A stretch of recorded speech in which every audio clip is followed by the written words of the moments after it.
Il y a une grande notion d'irresponsabilité de la part des courtiers immobiliers présentement au Québec parce que c'est pas tous les acheteurs qui peuvent être investisseurs.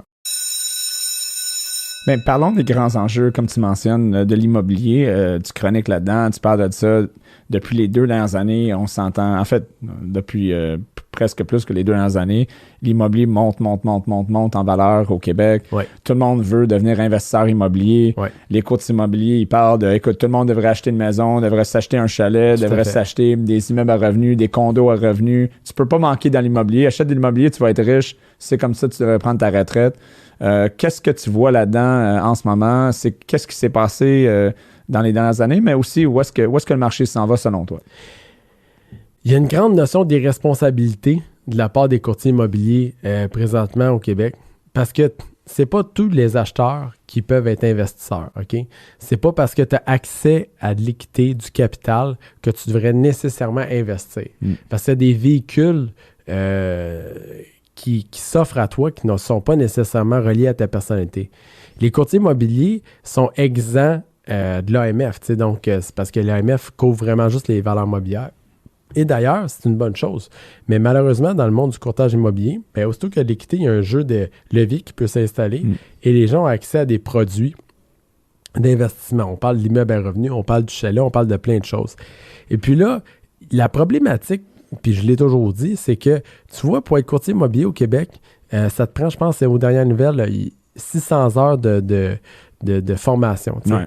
Puis pour être pâtissier, c'est-à-dire faire des gâteaux, c'est 800 heures. Okay? Le DEP, là, de faire des petits gâteaux, des May West, là, ça, c'est 800 heures. Mais pour vendre des maisons, l'investissement d'une vie, par contre, on parle de 600. Évidemment, il y a une formation continue qui est obligatoire maintenant, qui est plus ou moins, on a plus ou moins une grosse adhésion au Québec. Puis bon, les directeurs d'agence font un peu le chien de garde de l'OASIC là-dedans, mais c'est pas tout le monde qui adhère à ça. Fait qu'il y a un gros manque de connaissances et il y a un gros manque de compétences souvent qui s'installent à travers les courtiers. Et puis, la mercantilité des gens. Donc, on veut faire une transaction pour faire une commission sans penser à la répercussion sur la vie de la personne. Parce qu'on y vend un produit qui n'est pas le bon.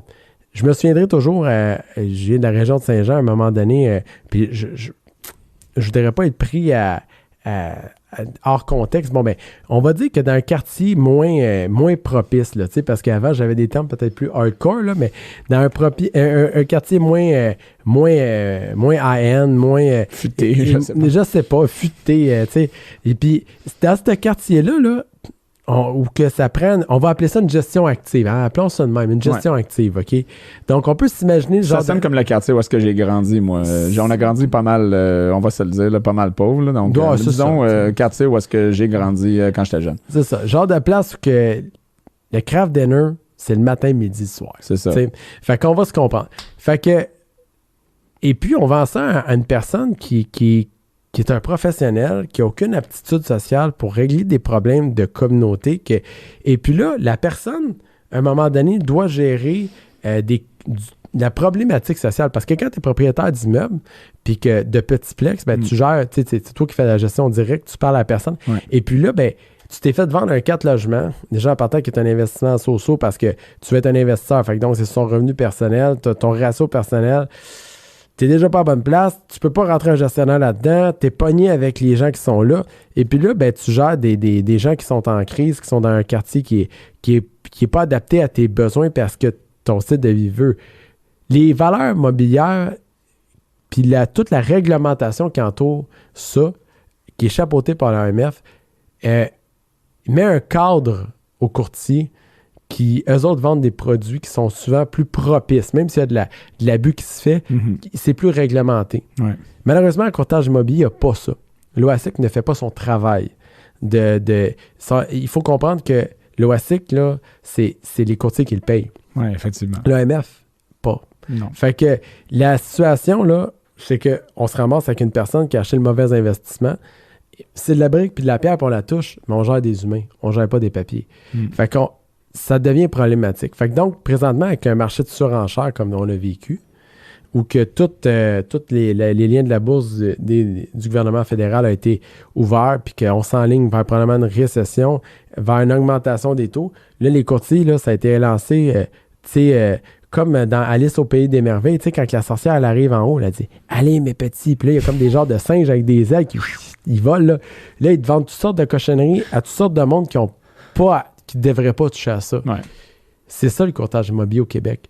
Et puis, je pense qu'à un moment donné, on a un constat social à faire de venir dire « Hey, wow, ça suffit, là. » Ouais. C'est la fin du party, là. Parce que là, ça s'en vient à la fin du party, là. Tu sais, les taux vont monter. On a payé... Il y a un gars qui faisait un revenu conjoint avec sa femme, 80 000 par année. Il est rendu dans une maison 550 000. Au refinancement, il va peut-être closer ça à 3,5, 3,7. On ne sait pas que ça va être dans 2-3 ans. Ouais. Il n'y arrivera plus, man. Écoute, il y a tellement de points ici, là, mais juste un petit warning. Il y a des courtiers immobiliers, on va se le dire avant qu'on continue, qui sont excellents dans leur travail, Super. qui donnent des conseils, tout à fait. qui prennent le temps d'apprendre et qui ont tellement d'expertise qu'ils livrent ça à leurs clients. Donc là, on ne parle pas d'eux autres. Là. On ne parle pas d'eux autres, on parle des autres pourris. Exactement. Mais malheureusement, et selon moi, puis je pense que tu serais d'accord avec ça, cette section-là là, de courtiers immobiliers qui rentre dans la catégorie de wow, puis moi j'en connais, là. Moi aussi. Ils se connaissent aussi. Ils se reconnaissent. On les reconnaît, puis félicitations pour le travail que vous faites. Mais tout le reste, là, et boy,